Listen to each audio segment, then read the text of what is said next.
এর নাম কি? হাল্ক। ও এইটা সে হাল্ক। জি। আচ্ছা।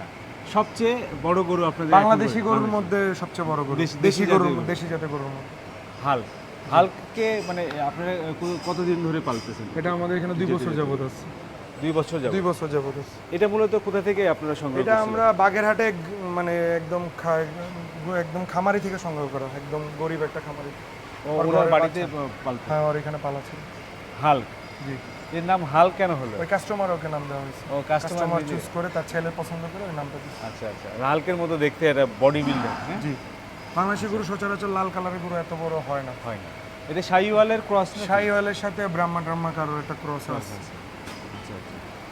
তো সে তো বেশ রুষ্টপুষ্ট। হ্যাঁ, এবং ঠান্ডা, খুবই ঠান্ডা। ওর বডি তুলনায় অনেক ঠান্ডা। আচ্ছা আচ্ছা। এটাও তো বেশ বড় গরু। হ্যাঁ, এটাও বড় গরু। আমাদের এই ঘরে সবই মানে চেষ্টা করি আমরা বেস্ট কালেকশনটা রাখার জন্য। আচ্ছা আচ্ছা। এই ঘরে আমাদের সব বড় গরুগুলোই থাকে।